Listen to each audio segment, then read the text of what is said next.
Thank you, Mr. President. Let me begin by thanking the delegation of the Russian Federation for organizing today's open debate. I also thank Under-Secretary General Ms. Izumi Nakamitsu for her briefing. The illicit को border के पास मिला हथियारों का बड़ा जखीरा। Firozpur sector में 6 magazine के साथ 3 AK-47 राइफल्स पकड़ी गईं। that lie on the road ahead.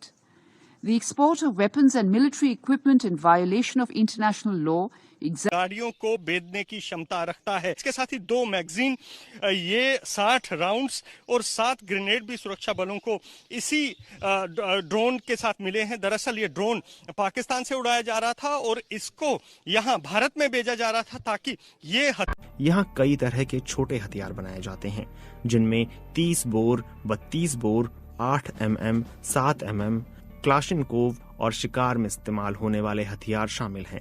कारीगर हथियार बनाने का ज्यादातर काम हाथ से ही करते हैं। मलिक फैसल अफरीदी को 22 साल पहले हथियारों का कारोबार विरासत में मिला था। मौजूदा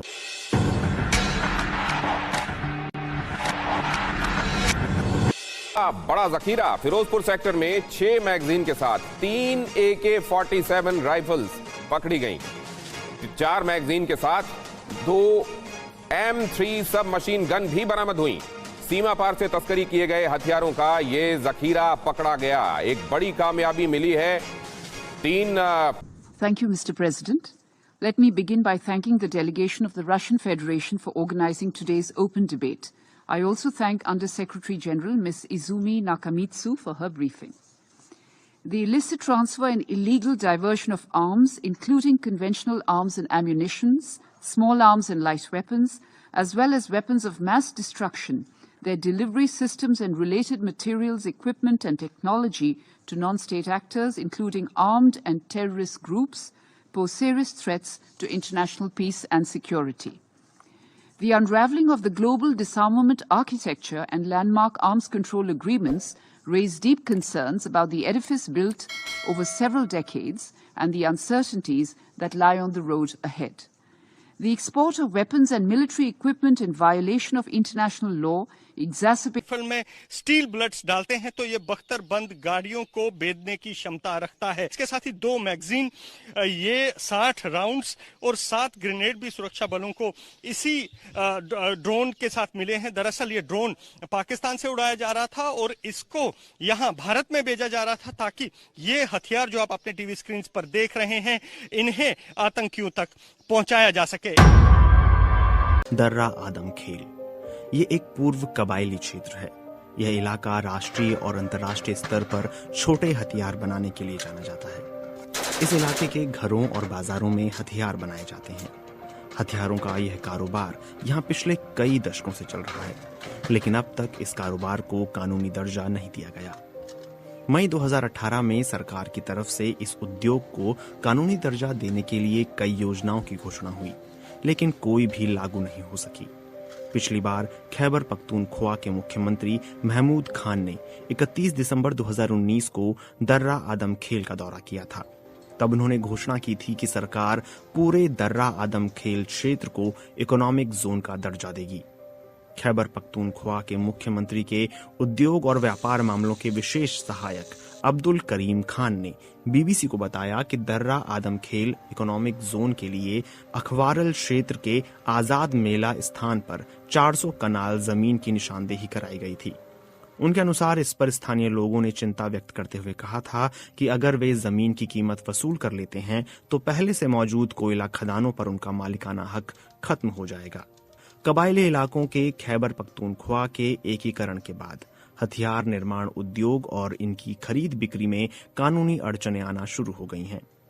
शहनवाज अफरीदी पिछले 30 साल से छोटे हथियारों का कारोबार करते हैं, लेकिन दर्रा आदम खेल को इकोनॉमिक जोन बनाने के लिए सरकार की ओर से चल रही प्रक्रिया का जिक्र करते हुए उन्होंने कहा कि स्थानीय उद्योगपतियों को इस प्रक्रिया से बाहर रखा गया है। उनका कहना है कि इसकी वजह से व्यापारी समुदाय बाहर से थोपे गए फैसलों को मानने के लिए तैयार नहीं है। वहीं स्मॉल इंडस्ट्री डेवलपमेंट बोर्ड के एक वरिष्ठ पदाधिकारी ने बीबीसी को बताया कि दर्रा आदम खेल के हथियार निर्माण उद्योग को इंडस्ट्रियल स्टेट का दर्जा देने के लिए साल 2017 से काम चल रहा है। पदाधिकारी के अनुसार इस परियोजना को सरकार ने इस वजह से रद्द कर दिया था क्योंकि दर्रा आदम खेल में हथियारों के कारोबार से जुड़े लोगों ने अपने क्षेत्र से बाहर जाने से यह कहते हुए इनकार कर दिया था कि वे नई मशीनरी और प्लांट खरीदने का खर्च उठाने में समर्थ नहीं हैं। बड़ी संख्या में घर की महिलाएं और बच्चे भी इस कारोबार से जुड़े हुए हैं। दर्रा आदम खेल में किस तरह के हथियारों का निर्माण किया जाता है? यहाँ कई तरह के छोटे हथियार बनाए जाते हैं, जिनमें 30 बोर, 32 बोर, 8 mm, 7 mm, क्लाशिनकोव और शिकार में इस्तेमाल होने वाले हथियार शामिल हैं। कारीगर हथियार बनाने का ज्यादातर काम हाथ से ही करते हैं। मलिक फैसल अफरीदी को 22 साल पहले हथियारों का कारोबार विरासत में मिला था। मौजूदा वक्त में वह सरकारी स्तर पर हथियार निर्माण उद्योग को कानूनी दायरे में लाने के लिए राजनीतिक नेता के रूप में अपने व्यापारिक समुदाय का प्रतिनिधित्व कर रहे हैं। उनके अनुसार दर्रा आदम खेल में हथियार उद्योग 70,000 लोगों की आमदनी का स्रोत है और इससे करीब 200 मार्केट जुड़ी हुई हैं। उन्होंने कहा कि इलाके में 250 से ज्यादा छोटी बड़ी फैक्ट्रियां चल रही हैं, लेकिन उनमें से कुछ फैक्ट्रियां बिजली न होने के कारण बंद पड़ी हैं।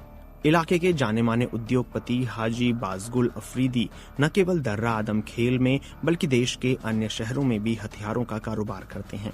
उन्होंने कहा कि यहाँ के स्थानीय व्यापारियों को अभी तक सरकार की तरफ से हथियारों के व्यापार के लिए कानूनी परमिट या लाइसेंस जारी नहीं किया गया है, जिसकी वजह से पेशावर में लाइसेंस प्राप्त व्यापारियों को हथियार भेज दिए जाते हैं, जो सभी कानूनी आवश्यकताओं को पूरा करके न केवल देश के अलग अलग बड़े शहरों तक पहुंचाते हैं बल्कि उन्हें विदेशों में भी निर्यात करते हैं।